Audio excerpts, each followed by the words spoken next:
Assalamualaikum warahmatullahi wabarakatuh. Sahabat semua, bertemu lagi di channel Pak Ali Sanggau, channelnya para pecinta sejarah. Semoga sahabat semua dalam keadaan sehat walafiat, amin. Sebelum lanjut menonton video ini, alangkah baiknya bila sahabat semua subscribe dan like video ini. Pada video kali ini akan menceritakan tentang kisah keris Empu Gandring, pusaka pembunuh 7 keturunan Ken Arok. Keris Empu Gandring tak bisa dipisahkan dari kisah Ken Arok. Pusaka termasyhur dalam sejarah berdirinya Kerajaan Singasari ini juga terkenal karena kutukannya yang memakan korban dari kalangan elit Singasari, termasuk Ken Arok yang merupakan pendiri dan penggunanya. Keris Empu Gandring ini dibuat atas pesanan Ken Arok. Permintaannya harus jadi dalam 1 malam. Pekerjaan berat ini mustahil bisa dirampungkan seorang empu pandai besi yang sakti. Namun Empu Gandring menyanggupinya dengan segenap kekuatan gaib dan kemampuan yang dimiliki. Untuk mewujudkan pesanan keris selesai dikerjakan dalam 1 malam, konon Empu Gandring melakukan tirakat, puasa dan ritual khusus sebelum memilih bahan untuk membuat keris tersebut agar keris tersebut bertuah. Empu Gandring memilih batu meteor sebagai bahan untuk kerisnya sehingga memiliki aura yang tinggi. Setelah keris terbentuk, Empu Gandring mencelupkan keris yang masih panas tersebut ke dalam bisa ular. Selanjutnya, setelah menjadi keris dengan bentuk dan wujud yang sempurna bahkan memiliki kemampuan supranatural yang konon dikatakan melebihi keris pusaka masa itu, Empu Gandring menyelesaikan pekerjaannya membuat sarung keris tersebut. Ken Arok datang mengambil keris tersebut yang menurutnya sudah 1 hari dan harus diambil. Namun Empu Gandring belum menyelesaikan sarung kerisnya. Ken Arok menguji keris tersebut. Keris itu juga ditusukkan pada Empu Gandring yang konon menurutnya tidak menepati janji. Sarung keris belum selesai dibuat. Ken Arok juga ingin menguji kemampuan keris tersebut melawan kekuatan supranatural si pembuat keris, yang justru disimpan dalam keris itu untuk menambah kemampuannya. Empu Gandring dalam kondisi sekarat mengeluarkan kutukan. Dia mengatakan, keris tersebut akan meminta korban nyawa 7 turunan dari Ken Arok. Dalam perjalanannya, keris ini terlibat dalam perselisihan dan pembunuhan elit Kerajaan Singasari. Tunggul Ametung terbunuh. Tunggul Ametung merupakan kepala daerah Tumapel Cikal Bakal Singasari. Saat itu adalah bawahan dari Kerajaan Kadiri yang diperintah Kertajaya dengan gelar Dandang Gendis, raja terakhir kerajaan ini. Tumapel sendiri adalah pecahan dari sebuah kerajaan besar yang dulunya adalah Kerajaan Jenggala yang dihancurkan Kadiri, di mana kedua-duanya awalnya adalah satu wilayah yang dipimpin oleh Airlangga. Ken Arok membunuh Tunggul Ametung untuk mendapatkan istrinya yang cantik, Ken Dedes. Ken Arok sendiri saat itu adalah pegawai kepercayaan dari Tunggul Ametung yang sangat dipercaya. Latar belakang pembunuhan ini adalah karena Ken Arok mendengar dari Brahmana Lohgawe bahwa, barang siapa yang memperistri Ken Dedes akan menjadi raja dunia. Sebelum Ken Arok membunuh Tunggul Ametung, keris ini dipinjamkan kepada rekan kerjanya, yang bernama Kebo Ijo yang tertarik dengan keris itu dan selalu dibawa kemana-mana untuk menarik perhatian umum. Bagi Ken Arok sendiri, peminjaman keris itu adalah siasat agar nanti yang dituduh membunuh Tunggul Ametung adalah Kebo Ijo. Siasat Ken Arok berhasil dan hampir seluruh publik Tumapel termasuk beberapa pejabat percaya bahwa Kebo Ijo adalah tersangka pembunuhan Tunggul Ametung. Ken Arok yang saat itu adalah orang kepercayaan Tunggul Ametung langsung membunuh Kebo Ijo yang konon dengan keris pusaka itu. Ken Arok terbunuh setelah membunuh Tunggul Ametung. Ken Arok mengambil jabatannya, memperistri Ken Dedes yang saat itu sedang mengandung dan memperluas pengaruh Tumapel sehingga akhirnya mampu menghancurkan kerajaan Kediri.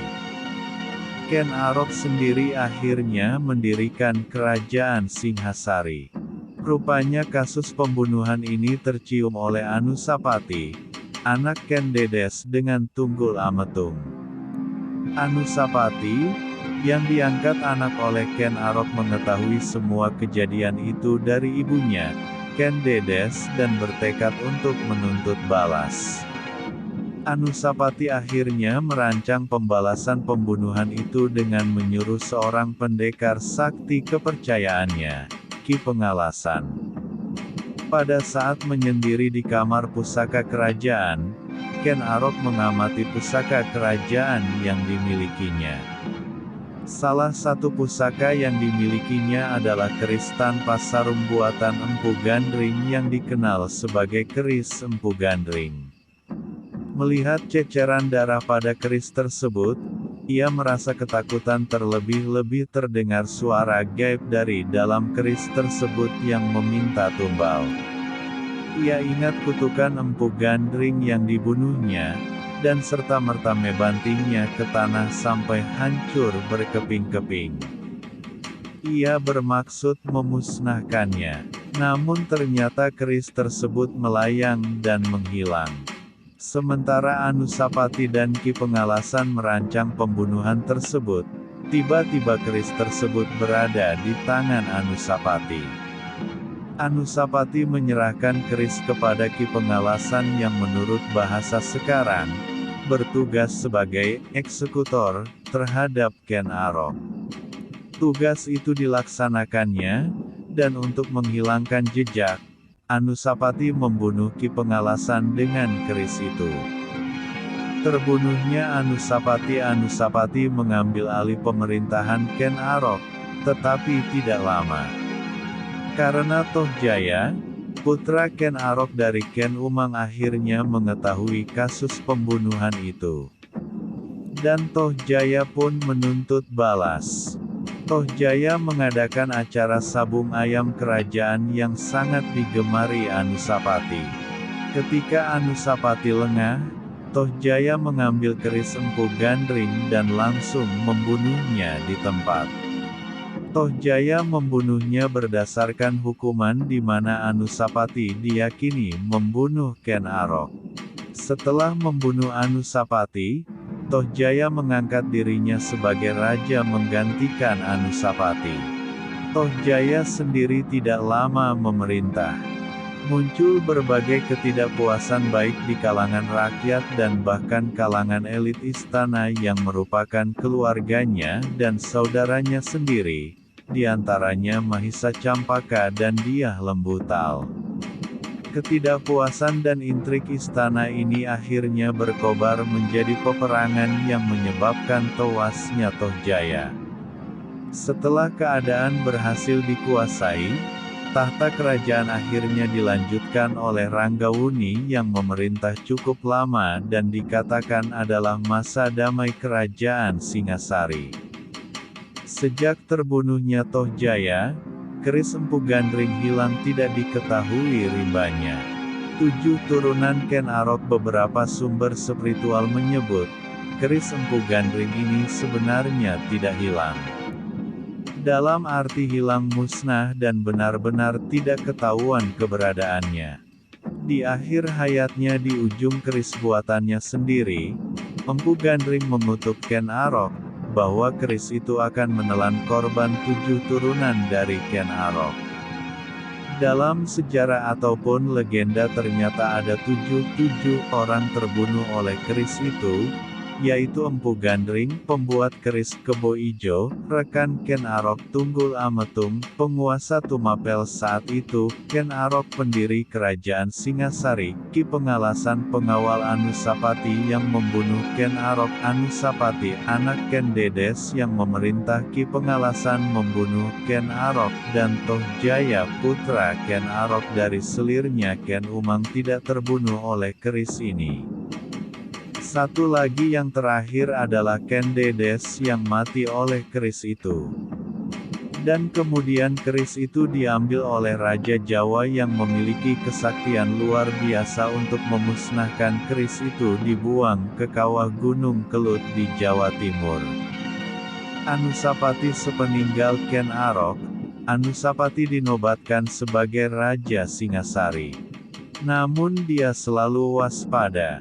Bilik tempat tidurnya dikelilingi selokan, halamannya dijaga ketat orang-orang kepercayaannya. Mengutip kerisaji.com, Panji Tohjaya, anak Ken Arok dari Ken Umang, mengetahui bahwa Ki Pengalasan hanyalah suruhan Anusapati untuk membunuh ayahnya. Dia bersiasat dengan cara mengajak Anusapati menyabung ayam.